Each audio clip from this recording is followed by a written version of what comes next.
Hello everyone, welcome back to my channel once again.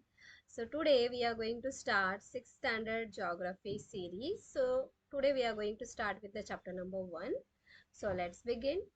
So the title for the chapter is the Earth in the solar system. So here we are going to learn about first of all the Earth and again about the solar system. So let's understand about the Earth.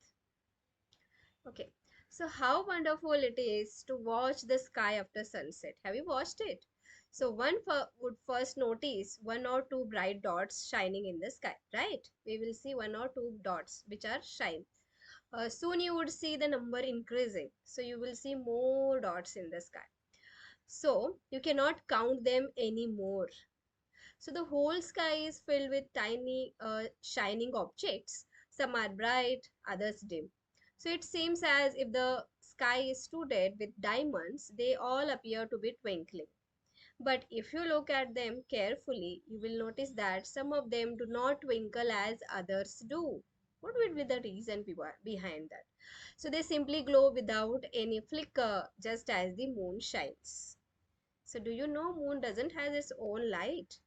So now, along with these bright objects, you may also see the moon on most of the days. It may, however, appear at different times, in different shapes and in different positions. So you can see the full moon only once in about a month's time. Full moon. It is full moon night or Purnima, we will say. A fortnight later, you cannot see it at all. It is a new moon night or Amausya. On this day, you can watch the night sky best, provided it is a clear night. So, do you wonder why can't we see the moon and all those bright tiny objects during daytime? It is because that very bright light of the sun does not allow us to see all these bright objects of the night sky. If you want to sure about this thing, you can do one activity. Just whenever the light is on in your room, so just put on the torch. So are you able to see the light of the torch? No, because already the light is there in the room, so which not allow the different light which is coming from the torch. So same way, in the daytime, sun is having a lot of light which doesn't allow the light which is coming through these tiny objects and the moon. So the sun, the moon, and all these objects, all those objects shining in the night sky are called celestial bodies. You can underline this line.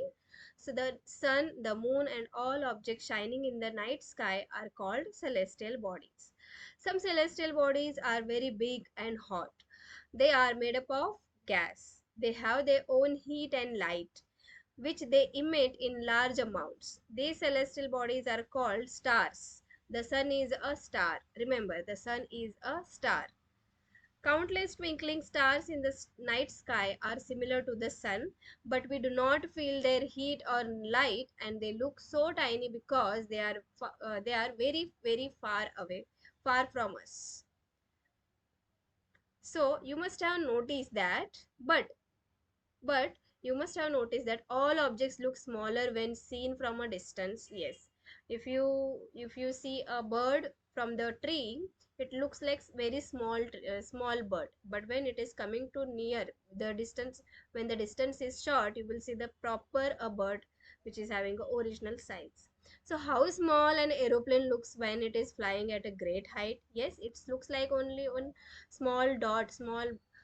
You will see the aeroplane also, but it is having the big size. This is the difference between where you will see some objects which are very far distance or very far height.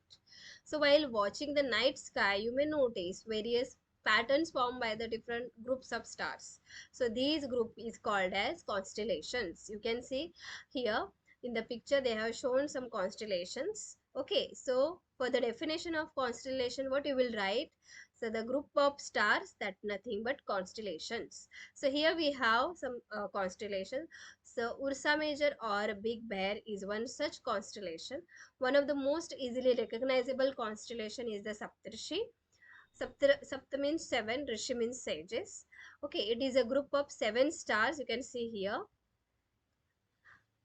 It is a group of 7 stars that form a part of Ursa Major constellation. Ask someone elders in your family, you can ask your parents, even your grandparents, they will show you where is this in the sky.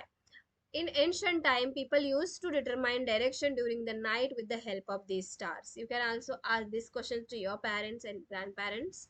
Is it really happening? Yes, it is happening. The North Star indicates the north direction. The North Star indicates the north direction. It is also called the pole star. You can see in the picture. Here is the pole star, that is North Star.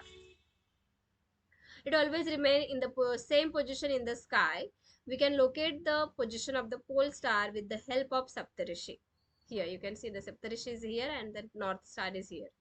So look at the figure, you will notice that if an imaginary line is drawn joining the pointer star and extended further, it will point to the North Star. Means you have to point from the Saptarishi stars and go towards straight, so you will get the North Star there. Some celestial bodies do not have their own heat and light. Yes, some celestial bodies do not have their own heat and light. They are lit. Lit, uh, lit means they take the light just because of that other planet or other star. By the light of the other stars, such bodies are called planets. Okay, they are lit by the light of the stars. Such bodies are called planets because they don't have their own light. The word planet comes from a Greek word that planetoi, which means wanderers. The earth on which we live is a planet because earth doesn't have its own light. Okay, it gets all its heat and light from what? From the sun. Very good. Which is our nearest star? The sun is our nearest star.